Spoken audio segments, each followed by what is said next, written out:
Ashamaa akkam jirtu daawwattoota keenya baga nagaan gara nagaan dhuftan. Har'as kunoo odeeffannoo haaraa qabannee isiniif dhiyaannetu jira. Isinis odeeffannoo nuti yeroo yeroon gadhiisnuun akka dafee isin bira ga'uuf chaanaalii keenya subscribe gochuu hin dagatinaa jechaa yaada qophiilee keenya irratti qabdan immoo koomentii gochuun nu biraan ga'uu dandeessu. Odeeffannoo nuti har'a qabannee isiniif dhiyaannes biyyoota hiyyeeyyii addunyaa keenya irraa sadarkaa 1 hanga 10 qabatanii jiran waliin wal isin barsiisuuf deemna. Akka qorannoo Global Finance baasetti biyyoota hiyyeeyyii addunyaa keenyaa yookiin poorest country in the world jechuudhaan biyyoota hiyyeeyyii sadarkaa galchuudhaan tartiibessee jira. Nus odeeffannoo kana isin biraan ga'uuf tokko lama jennee qindeeffannee dhufnee jirra. Isinis hanga dhuma qophiilee keenyaatti nu faana tura.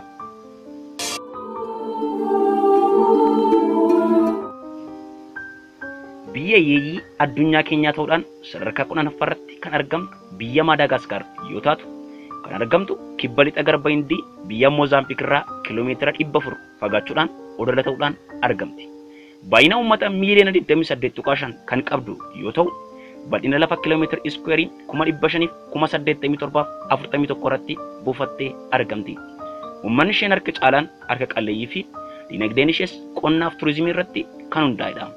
Madaagaskar bara 2020tti GDP doolaara biiliyoona 13.84 kan galmeessiste yoo ta'u GDP'n isheen galmeessiste jirtus dhibbantaa giddu galeessaan 5.79 guddachuu irratti argama jechuudha.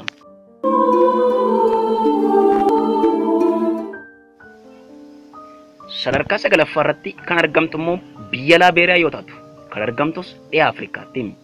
Biyyoonni isheen daangaa wajjin qooddatus Seraaliyoon karaa kaaba dhiyaan, Giinii karaa kaabaan, Afrikost karaa ba'aan, garba Atlaantikiin immoo karaa kibbaa fi kibba dhiyaan daangessuun argamti.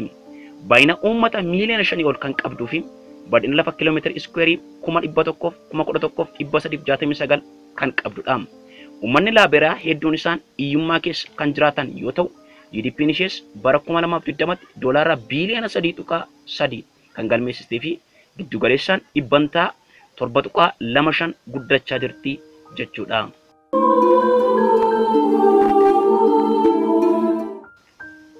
Moozaambiik addunyaa keenyarraa biyya hiyyeetti jedhamuudhaan sadarkaa 8ffaarratti argamti.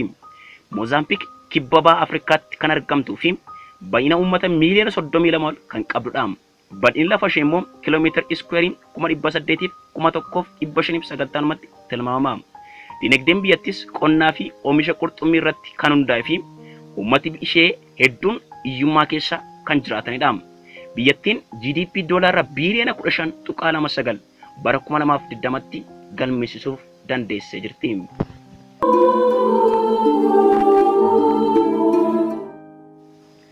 Biyyi sadarkaa 1ffaarratti argamtu immoo Niger yoo taatu dhibbantaan 80 biyyattis gammoojjii saaraadhaan kan dhuunfatamee jirudha. Biyyattiin dhiyaa Afrikaatti kan argamtuu fi moggaasa maqaa ishees laga Niger irraa kan argattedha. Niger biyyoota akka Liibiyaa karaa kaaba bahaan, Chaad bahaan, Naajeeriyaa kibbaan, Beeniin fi Burkiinaa Faasoo karaa kibba dhiyaan, Maalii karaa dhiyaan, Aljeeriyaa karaa kaaba dhiyaan marfamtee argamti. Bal'inni lafa ishees kiiloomeetira iskuweerii miiliyoona 1.27tti tilmaamama. Bal'inni lafa ishee kanaanis biyya guddoo dhiyaa Afrikaa taatee jirti. Baay'ina uummataas miiliyoona 24.2 ol qabaatti. Dinagdeen biyya kanaas qonna irratti kan hundaa'e fi GDP'n ishees bara 2020tti galmeessite doolaara biiliyoona 13.7 yoo ta'u dhibbantaa giddu galeessaan 9.82 guddachuu irratti argamti jechuudha.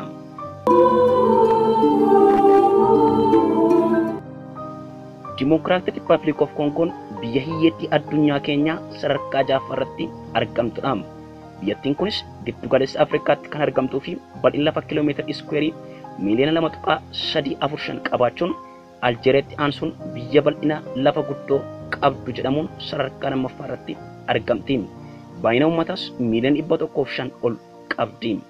Biyya Democratic Republic of Congo kan beekamtu waraana waloo geggeessuun yoo ta'u waraana kanarratti amma yoonaatti lubbuu namoota miiliyoona 5.4 ol dhabdee jirti. Biyyattiin kun qabeenya uumamaa hedduu kan qabdu yoo ta'es biyyoota hiyyeeyyii addunyaa keenyaa jedhamuun sadarkaa 6ffaarratti argamti. Bara 2020tti GDP doolaara biiliyoona 49.8 kan galmeessitee fi dhibbantaa 10.94 kan guddachaa jirtudha. Malaawwiin biyya hiyyeetti addunyaa keenya sadarkaa shanaffaarratti argamtudha.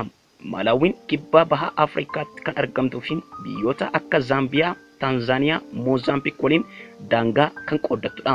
Dinagdeen biyya kanas qonna boodatti afaarratti kan hundaa'ee fi GDP bara 2020tti doolaara biiliyoona 2.8 ol kan galmeessisuu dandeessedha. Biyyattiin kunis dhibbantaa 5.7 guddachuu irratti argamti.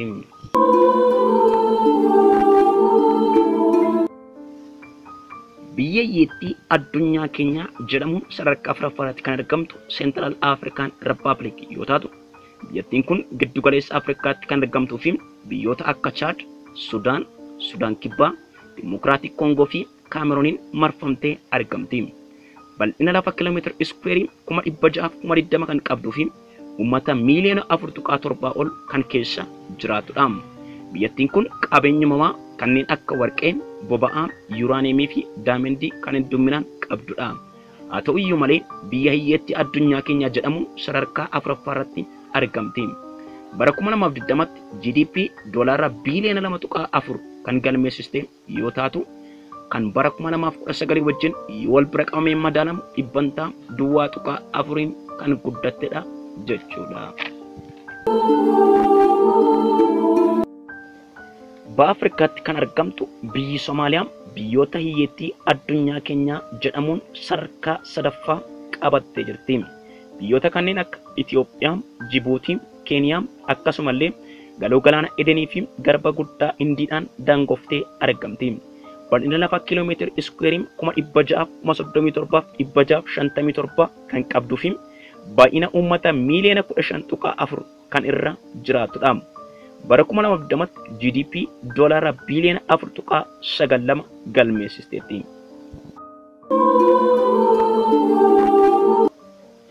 Biyyi hiyyeettiin sadarkaa lammaffaarratti argamtu Sudaan Kibbaa yoo taatu, biyyi kunis erga biyya taatee hundooftee waggaa hedduu kan hin lakkoofsisnedha.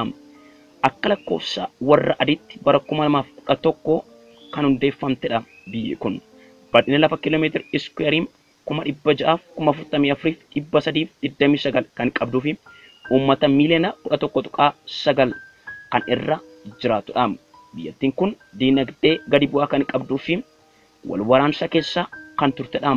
Bara 2020tti GDP doolaara biiliyoona 2 kan galmeessitee fi biyyattiinis dhibbantaa 9.5 kan guddachuu irratti argamtudha. Biyyi hiyyummaadhaan addunyaa keenyarraa dorgomaa hin qabne sadarkaa tokkoffaarratti argamtu biyya Burundii kan sulula qiinxamaa keessatti argamtuu fi biyyoota akka Ruwaandaa, Taanzaaniyaa, Dimokiraatik Riippaabilik of Kongoodhaan daangoftee argamtudha. Bal'ina lafa kiiloomeetira iskuweerii 27,834 kan qabduu fi uummata miiliyoona 11.89 ol kan keessa jiraatudha. Uummanni ishees harka qalleeyyii kan ta'anii fi dinagdeen biyyattis akkuma biyyoota Afrikaa biroo qonna aadaa irratti kan hundaa'edha. Bara darbe jechuunis bara 2020tti GDP doolaara biiliyoona 3.1 kan galmeessitee fi giddu galeessaan dhibbantaa 7.4 kan guddachaa jirtudha. Kan daawwattoota keenya qophiirraaf isiniif qabannee dhiyaanne kanuma irratti goolabna. Qophiileef viidiyoon kana booddee qabannee dhiyaannu akkasin bira ga'uuf like, comment, subscribe gochuun hin dagatinaa isiniin jenna. Amma qophii biroon wal arginutti horaa deebanaa.